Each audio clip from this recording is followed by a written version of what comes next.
And let's now play out the top voice on the show this week. Bhutanese Prime Minister Tshering Tobgay, who spoke to me a short while back about the roadmap that he envisages between India and Bhutan, and also the kind of leadership lessons that he thinks the world needs right now. Listen in.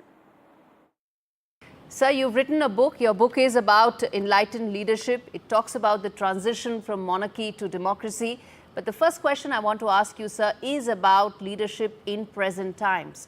What kind of a leader does the world need right now, especially given the changed world order that we are now all in? I have to be very honest. The title Enlightened Leadership is a clickbait.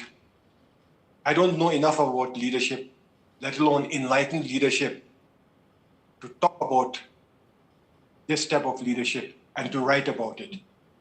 So what I have actually done is used an opportunity during the COVID years, when I had some time in my hands, to write about Bhutan and many aspects of Bhutan. But in particular, one aspect about Bhutan that is widely overlooked, and that is the remarkable way in which democracy started in Bhutan.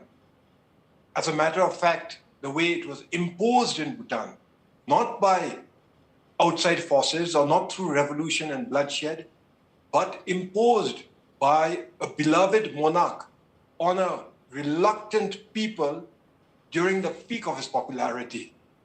And this is absolutely unique in the world, to have a democracy start this way, to be imposed by a reigning monarch at the peak of his popularity, in a time of unprecedented peace, stability, and progress. But the neighborhood that we are in right now, you take what's happening around us, whether it's Bangladesh or some other countries, there are violent revolutions that are taking place, all in an effort towards democracy. How do you view that, especially in the context of Bhutan's history being completely opposite of that, and you have the advantage of history, apart from, of course, leadership lessons? So this is exactly the point I've been trying to make, and especially to our own people. Let's treasure what we have, and especially to the youth of Bhutan.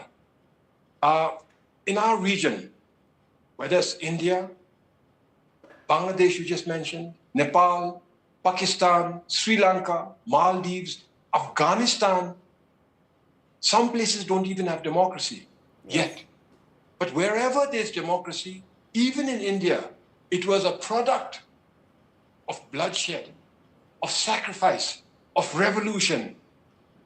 In Bhutan, it was a product of enlightened leaders imposing it on a reluctant people in a time of peace and prosperity, unprecedented stability.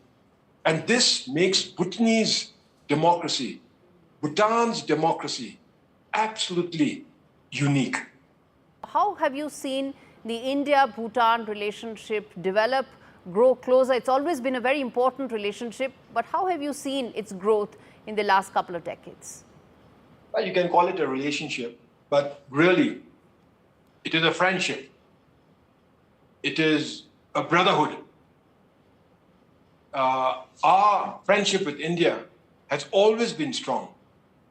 And if anything, it is getting stronger. We are neighbors by geography, but we are friends by choice.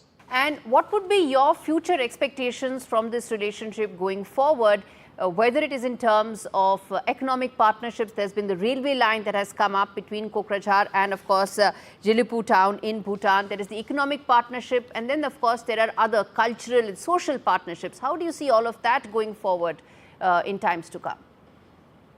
Well, other neighbors, other relationships might have expectations. In our case, we have assurances.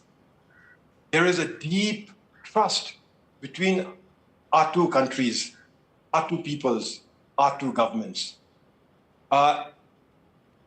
India, we don't need to expect anything because the Indian government, under the stellar leadership of Prime Minister Modi ji, who I refer to as my elder brother, who I refer to as my mentor, who is my mentor. We don't need to expect anything because we receive so many assurances from him and the Indian government.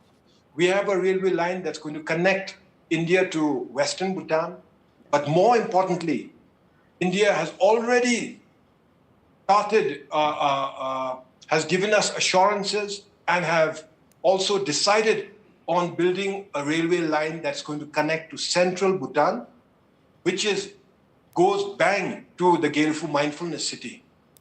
Now, this city is being developed as a special administrative region. This is the royal vision of His Majesty the King. And while this city is going to benefit Bhutan now and the future, it's going to benefit India also, Assam and all of India. This is going to be a gateway for investment to India and South Asia and indeed all of Asia.